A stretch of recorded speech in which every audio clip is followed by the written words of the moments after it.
I'd ship it.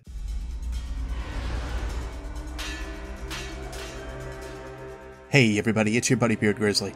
First off, looking at the date, this video is being released a day before Destiny 2 is officially launched, so I simply have to wish you all a fantastic launch and a hopeful experience. I can't wait to see what Bungie has in store for us, and I can't wait to share that experience with you guys. But before we get too far ahead of ourselves, we need to take a look one more time into Destiny's current lore, and in particular, a figure that we're aware is coming back in Destiny 2, Osiris. As soon as the DLC packs were announced and we saw that ever-faithful eye on the banner for one of them, ideas have flared up surrounding just what his role in the upcoming game may be. Will he replace the Speaker? Will he guide us to new ways to fight the darkness? Will he be hunted down again like what Saint 14 had done in the past? How many packs of Pop-Tarts is he gonna give me when I find him? Still, none of that is what we're looking at today. For now, I'd like to explore a little bit of where Osiris may have gone, which also seems to tie back to where Mara Sov may have gone as well. If you're not familiar with either of these characters, then here's a very brief overview. Mara Sov is the Queen of the Awoken. She's the one you see in a few different cutscenes, especially in the opening of The Taken King. She apparently loses her life in this battle against Oryx, along with most of the Awoken involved. Osiris is a warlock from the city, and one that the Speaker seems very intent on keeping under some level of control or command. Osiris tended to order Guardians out into the field to follow the tracks he had uncovered. This led Guardians to the Vault of Glass to uncover some of the early mysteries of Crota, figure out the shrines of Oryx, and to look into further mysteries of the Vex. He was exiled from the tower, or he placed himself in exile, once the Speaker just really got fed up with him. Zavala also wasn't too thrilled with him. Osiris needed a new place to operate, and he still had several members of the tower that went along with his ideas and concepts. He wanted to look into the darkness and understand how it worked, not just simply expunge and destroy it. This led to a fear that he would bring dark arcana and secrets too close to the city. He seemingly takes up residence in the next place that makes sense, the Reef. There's hints and obvious facts that exist that this was one of the first places he looked to hide himself, and one of the biggest clues comes from Ghost Fragment Queen 2, where it seems Eris Morn, freshly out of the pits of Luna, and Osiris, recently exiled from the tower, are seen asking for assistance against Oryx. This card has been read several times even on this channel, so I'll leave it up on the screen to let you look it over, pause if need be, but you've already heard the gist. There is another card that's of more interest to me in my search to this tieback, however, and it's the Road to King's Fall. We have confirmed it among our number within the Hidden. I have asked Ikora's warlocks to reach out, and they sense nothing. The orb is quiet. On the moon, his shrine is dark and cold. It is true. The Taken King is dead. The Hive's dark god and his foul son have been purged from the universe. She was right, scholar. Queen Mara was right. It is all down to the Guardians now. Let us hope they are up to the tasks ahead of them. Eris Morn, undisclosed report to Osiris. Obviously, this paints a picture that Eris and Osiris were involved with each other to a point. This also once again calls up that Osiris is in a very good position to talk about the Hive. Still, there is one other person that spoke of the Hive all the time, and that is Toland. Vel is spectacularly dead. Omar and Sai are quite dead too. Ariana, poor Ariana, she was so very bright at the end, wasn't she? A brave light. But Crota was unmoved. That shadow is detached from its source. Light makes it darker. I could feel his presence, and if I still had a ghost, I am sure it would have screamed. I too am detached from my source. The charming Iriute made her introductions, and I was very pleased to meet her. We had a conversation, a little tete-a-tete, a couple old wizards exchanging definitions. I defined myself a friend. She defined for me the quiddity of death, and she sang the song of that fearful autonomy. Revelation, my friends, it does go down hard. The definition killed me. The killing redefined me. Now I fly between green-black suns and the labyrinth beyond Crota's Godstar. This is the overworld, the Sea of Screams, where the throne universe of the Great Hive fester in eternal majesty. I move among them. I map the shapes and connections of this world. I want to appear in the tower and taunt them. Lo, lo, I never sleep. I dance in light and shadow. I never sleep. I will never die. I will never die. I want to ask them if you followed your laws here to this trembling, fearful place, of what use were those laws? But I have work to do. I shout into deep places. Osiris, I call. Osiris, Osiris, can you hear me? Sometimes I think he answers. Sometimes I wonder what became of Eris. She was very tenacious. For the first time, I am lonely. What's interesting here is the obvious call out to Osiris, especially now that Toland is in this alternate space that Crota has made. Toland is now swimming in this space where the Hive Gods possibly tithe all their power, where Oryx, Savathun, and Xivu-Arath pull their power from. Here, Toland is able to exist, even if just as a vision or whisper of himself, but still, he feels the need to call out for Osiris of all people. Why? Does Toland know something about Osiris' whereabouts? Is Toland that much of a friend with Osiris, and this is his last chance to call out to him and say, I made it? Personally, I'll run with the first assumption, especially with what we know of Osiris. I have word that Osiris was seen on Mercury, the Caloris Basin. He's turned his mind back to the Vex. Mercury. Too many channels to know. You activate one, you start to feed its veins. He threatens our peace. Your duty, my son. You must never forget. I cannot. Osiris is seemingly untraceable for some time, and then, poof! Suddenly here he is on Mercury. The same, however, happens with Osiris and Saint 14 sometime after Saint is dispatched to find Osiris, with both of them seemingly vanishing from our solar system. With this question of where they both went, it calls back to question why Toland asks where Osiris is, lost in the place behind Crota's Oversoul. It again comes to question what the disciples of Osiris are looking for in the Reef. My brother, despite all of Shax's work with the Crucible, we must accept that the Tower may never be ready to accept the trials. But as many Guardians flock to the Reef, we are suddenly presented with not one opportunity, but two. Go to the Reef, tell Guardians your story, give passage to any Guardian that requests it. If the Tower learns of this, do not fear. If they know of the trials, the Tower will not suspect your other motive for dwelling so close to the margins between light and dark. Your sister, Feora. The largest thing to pull from this log entry, of course, is the last sentence. The Tower will not suspect your other motive for dwelling so close to the margins between light and dark. This could simply be a play on words where the Awoken are related to the mixing of the light and the dark, but someone else says this same thing very early on in Destiny's life. If we're going to find the Black Garden, we need to see the Awoken. Ah, yes. The Awoken. Out there wavering between the light and the dark. It makes me think there's something more to this than just a reference to the Awoken, and more of a location, more of a place where something important can be looked into or learned from. Okay, all this lead up is killing me, so let's really break into things here.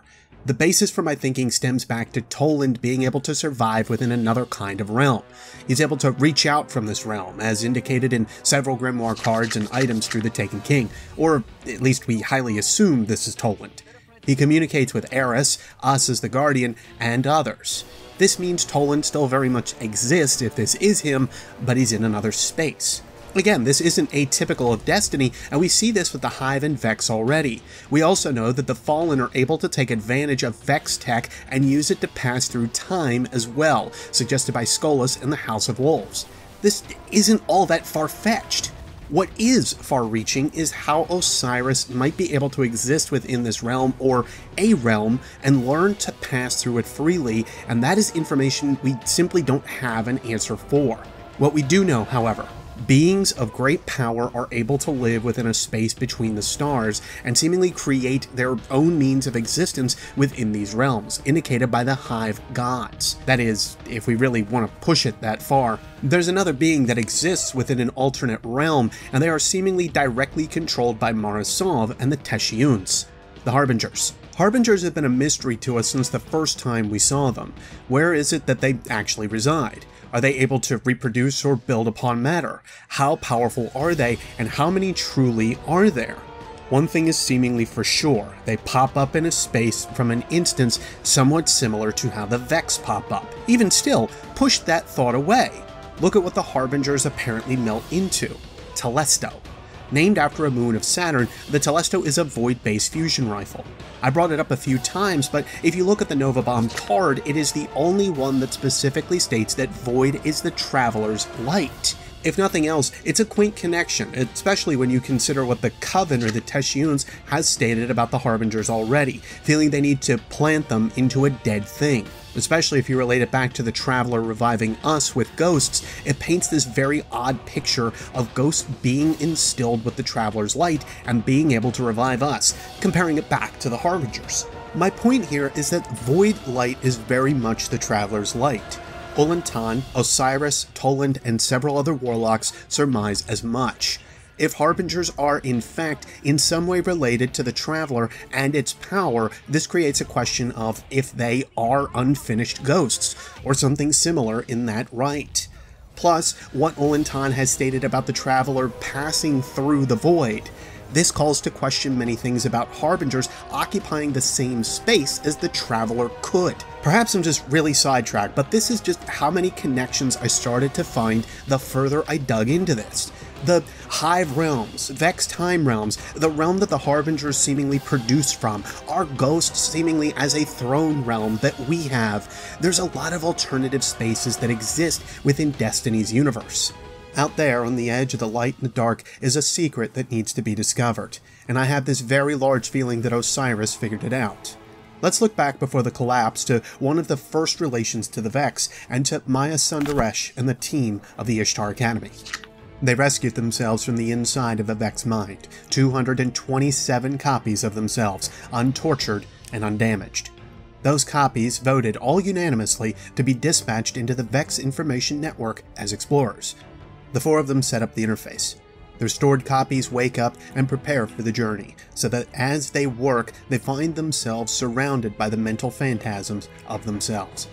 227 Mayas and Chiomas knocking helmets and smiling. 227 Dr. Shims making cynical bets with each other about how long they'll last. 227 Dwayne McNaiads blowing goodbye kisses to the sweet golden sun. 227 of them shaking hands, smiling, making ready to explore. Record 0 Chasm 01.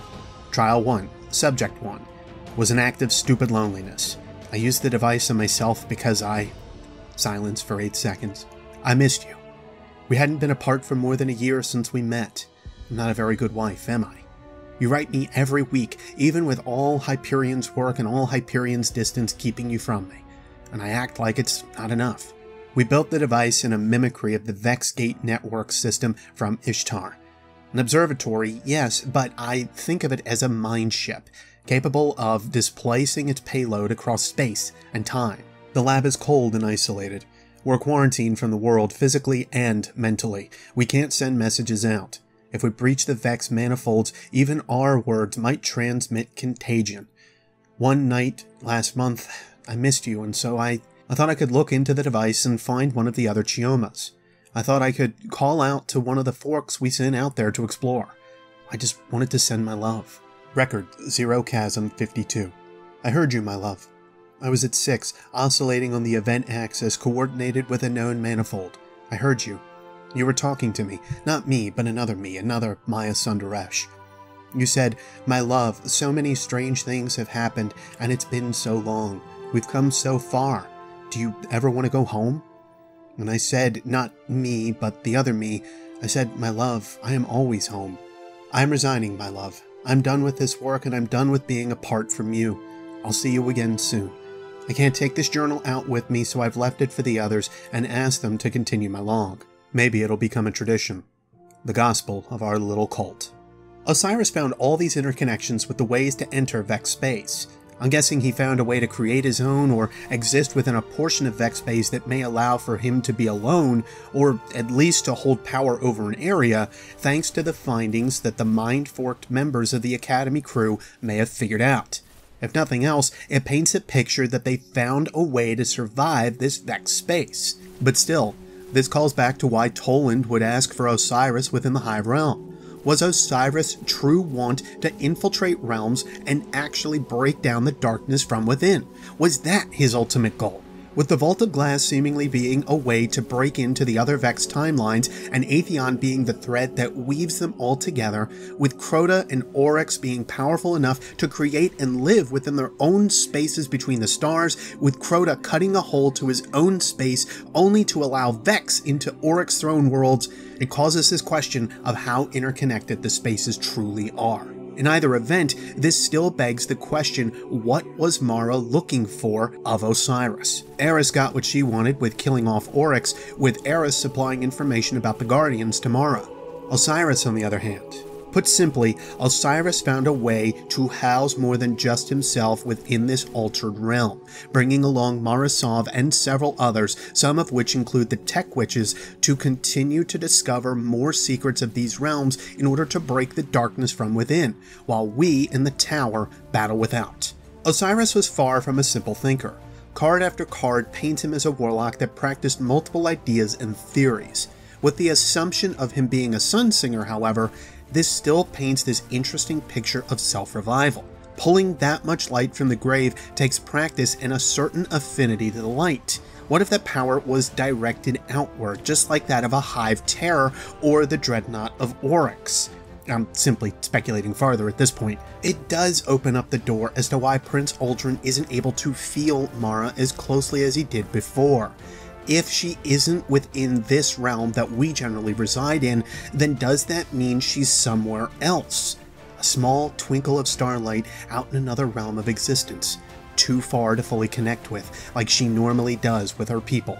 In either event, the connections with Osiris run deep, and it makes me excited to see him come back in Destiny 2, and if he'll have Mara Sov along with him. I'm hoping this theory doesn't sound too crazy to all of you, but it is fun to postulate it. In either event, that's all I have on Osiris, for now. Before you guys head out, however, consider heading over to Mylan Games' channel and checking out the new comic he has, Through the Eye of an Exo, which details the beginnings of Destiny and a slight bit beyond. I have a big hand in this project, and I would love to see it get some support from all of you. Plus, Mylan's a pretty awesome dude that helped me get my starts in this crazy world of Destiny lore, but I know some of you know that story. Thank you guys for sticking around and listening to my last Destiny 1 theory. We'll have more with Destiny 2, of course, and I can't wait to start dipping into all the stories we'll have. As always, don't forget to post your thoughts to ishtarcollective.net for the sake of keeping absolutely everyone up to date with your findings with this lore. It isn't just about the lore masters now, it's everyone. If you guys aren't sure what to say below, leave the phrase, "He will return," to show that Osiris is coming back. You guys know the buttons to push if you want to hang around and hear more come Destiny 2. Otherwise, thanks for listening and being here. I don't say it often enough, but I love you guys and I can't get over the growth this channel has had in the last several months. I'll see you all next Spacetime Guardians. Take care, and happy launch.